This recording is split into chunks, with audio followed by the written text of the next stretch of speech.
Hello again everyone, welcome back to another episode of Final Fantasy Brave Exvius War of the Visions. My name is Mars. Today we're going to be talking all about the job system in War of the Visions to help you get a better understanding of what the system is, how it works, and how you can use it to your advantage on the battlefield, and also so that you kind of have an idea of what you have ahead of you as far as investment goes.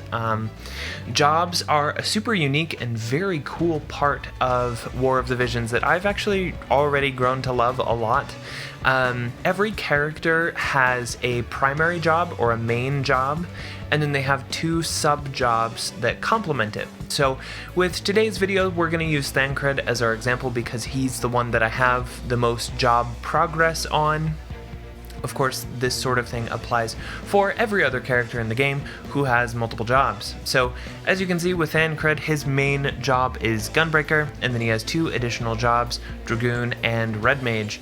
Now, what the jobs do is, your main job gives you a core set of skills that give your character their main identity, and then the sub-jobs give them sets of additional skills that they can kind of swap in or out based on the needs of the fight. Now, your job level your maximum job level, that is determined by your limit break. So, limit breaking is when you take shards that you get from duplicates of a unit or from farming their shards or wherever it's from. When you get enough shards, you are able to limit break a character and take them to the next level, and it increases their job maximum level to a point. Once you hit limit break 3, you have job level 12 unlocked, and I believe the maximum job level is unlocked at limit break 5. So keep this in mind. This is something that you're going to need for your characters if you want to progress their jobs. Most characters, I do believe they have their entire ability tree unlocked at just limit break 3, which is why characters like Thancred are just fine with only reaching limit break 3. The additional job levels beyond that would just go towards improving his overall power. So keep that in mind. Your limit break is what is directly tied to your job level, and I do believe there are some very minor level requirements or preliminary job requirements. So for example, I can't level the Red Mage job on Thancred until I have the Dragoon job leveled to a certain level. So the game will indicate to you when you are able to invest in different jobs. Now, the way that you level up a job is by collecting the materials listed underneath each respective job, and if you're not sure where to get those, you can always tap on the material and it will give you a list of quests wherein you can go and hunt that down. Some items do require a hefty bit of a grind in order to get the materials that you need, but it ultimately is pretty easy thanks to the auto and the re-embark features in this game. It does make it so that, you do have to grind a lot to get all of the job stuff that you need, but it isn't too tedious. Now, once you've unlocked some jobs, and you've got some levels in those jobs, and you have some job points, which you get through battle or through picking up purple crystals on the battlefield, you come here to the ability tree, and I've gone ahead and taken the liberty of assembling a full job tree or ability tree for Thancred in one place so that you can kind of see what the whole arrangement looks like. And we also have a little bit of a key so that you can understand what the ability tree kind of means, okay? Because each of the colors have different meanings, and they will determine what abilities certain jobs can take in. So to begin with, the red abilities that have kind of a little bit of a light border around them, they do look slightly different from the rest, and they tend to be the abilities that are right next to the character and then on the outside ring. These red abilities are your core job abilities, or these are your job skills, right?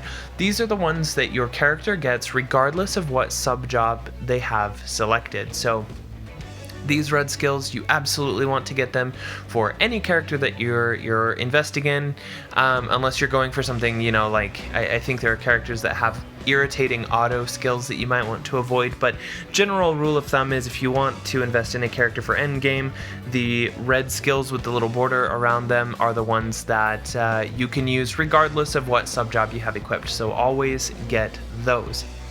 The next color is the orange nodes, and the orange abilities are the ones that are job-specific abilities. So you'll see orange ones for, in Thancred's case, you'll see orange Gunbreaker skills, you'll see orange Red Mage skills, and you'll see orange Dragoon skills. And that's because those skills are given to the unit when they have that particular job assigned. So if I have the Gunbreaker sub-job assigned to Thancred, then he keeps the 2 red skills in the middle and any other red skills that I have, and he gets any of the orange skills that are labeled Gunbreaker, which is very, very nice.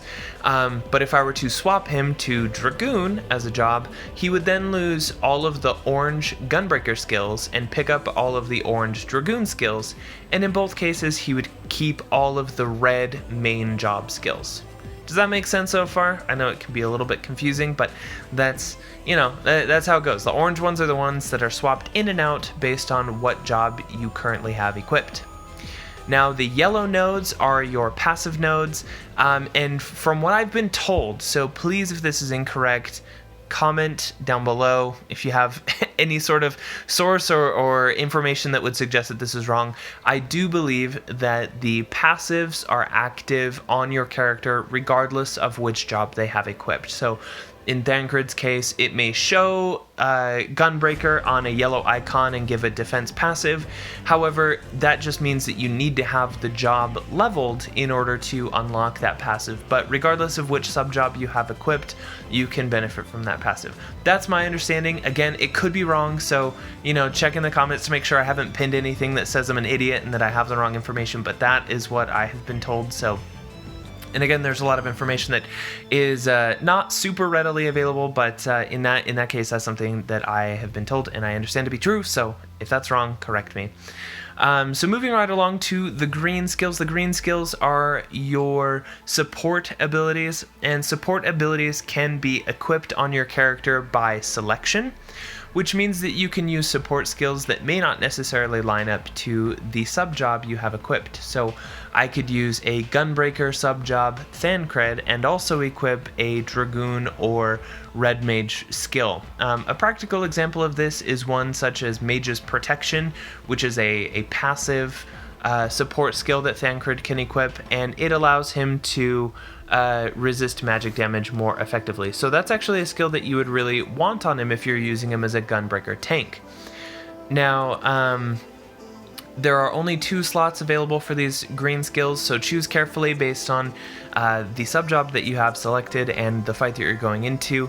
Some help you more with damage, some help you more with survivability, and some help you with anything else in between. So pick whichever one makes the most sense based on the build that you're going for. Now, the last category of node is the blue ones, and the blue nodes are the nodes that give you your reaction skills. And so reactions are often your counters or your abilities that you don't have to consume your turn to use, but are how your character reacts to external factors. So Thancred's Jugular Rip, for example, is a counter ability that when he takes damage, he has a chance to swing back. Similar to the green abilities, these blue abilities are able to be equipped regardless of what sub-job you have equipped. So I could go, Gunbreaker sub-job, and I can equip the Dragoon counter, or I can equip the Mage counter, which, if I remember right, the Mage counter on Thancred is really good. It's actually a magic reflex that allows him to have a chance to evade magic attacks. So you can actually make Thancred an improved tank by taking the Gunbreaker job and then taking the magic reflex Red Mage sub-job reaction ability. So that basically covers your abilities. Now, if you're looking at the board itself, this is where you can make changes to your character. So on my Thancred, I have most of my abilities unlocked. They do get really expensive on the outside ring, so you'll burn through JP very quickly. But what you can do when you're ready to change out your builds is you can go to Ability Set, and you can scroll through your different abilities that you want to change. So if I wanted Thancred to go ahead and be a Dragoon, I can select my sub-job here. You'll see that Gunbreaker is available, Dragoon is available, and then if I were to switch, then Red Mage would also be available. So that's how you change your sub-job. You do always keep your main command, so in this case, Thancred will always have a main command of Gunbreaker, and he'll keep whatever red skills come with that. But when I have the Dragoon sub-command equipped, that's when I get those Dragoon skills. Now, as you'll see, the support and reaction skills did not change when I changed sub-command, so now I can go in here and choose whichever abilities make the most sense for me. Since he is a Dragoon, in this sub-job build, I want Jump to help with his damage. HP up level 1 is fine, but also... yeah, that's fine. HP up is fine. We can take that. So as you can see, we can build those based on, you know, whatever makes sense for the build. And then the reaction as well can be changed. I like Jugular Rip. It seems to do more damage on the counters. And, you know, his main job is Gunbreaker, so he can do a lot of damage and still tank in a Dragoon job. It's really fun to kind of tweak these builds and see how you can get the most out of them. Now, the other place that you can access the job adjustment or the ability adjustment menu that you saw there is if you're accessing them from your formation menu, which I'll show you real quick. This is often where you will make quick adjustments to your team before you go into battle. You can look at them in a formation, long tap their portrait, and then from here you can see their different jobs and their abilities, and you can swap them out before you go into a battle. So that is more or less how the job system works. It is worth investing in a character's job level just because it gives them access to some of their most powerful abilities. I know that for Thancred in particular, he has Blasting Zone, which is a really, really good ability that requires him to have, I think, Gunbreaker to level 10 or something like that. And he cleaves enemies with this, so he's able to hit enemies in a straight line, which is awesome, so it can hit a bunch of enemies and stuff like that. So it is worth investing in your different jobs. Now, if you're thinking that you can get along and max out a board, or you can build them just as one job and ignore the others, unfortunately that's not the case. There are often job passives or abilities that are locked behind other sub-jobs. So for example, if you look along this line here, we started with Gunbreaker, Gunbreaker, and then we went Dragoon, Dragoon, Red Mage, which is kind of the order that you would unlock these jobs, but then it goes back into Dragoon right here. So if you wanted to get, you know, if you wanted to skip something, for example, or if I wanted, you know, oh, I just want Superbolide and I want to be Gunbreaker only, well, I can't do that. Unfortunately, I have to go Dragoon, Dragoon, Red Mage, Dragoon, and then I can get Superbolide. So you do kind of have to invest in all of the jobs to varying degrees, depending on what skills you're going for. Now, the last note regarding abilities on the skill tree is that you can enhance them. There's two places you can do it. You can either do it from the tree here, or you can go to Ability Enhance, and this gives you your whole list of abilities that you can enhance. I don't necessarily recommend dumping tons of points into ability enhancements right away, because as you can see, I've burned through thousands and thousands of JP on this character and I still don't have everything unlocked. It does take a large amount of JP, so you know, there are a few critical skills or common skills that you can invest in. There may be some on Thancred that I did. I don't remember, honestly, but I would say invest in these abilities once you kind of have most of them unlocked, at least. So the thing is, they cost a lot of job points and they cost a lot of gil. So if you see, aha, there's the one I enhanced. It was Burst Strike, because I was doing a crap load of damage with Burst Strike. It's a good ability. I leveled it to 15 and the maximum level is 20. My next level is going to cost 438 JP and like 250,000 gil, which, you know, when you're starting out, that's a lot of gil. That's a lot of JP. I would much rather just unlock passives that will benefit me permanently and other skills that will benefit me permanently, and then worry about leveling them up later.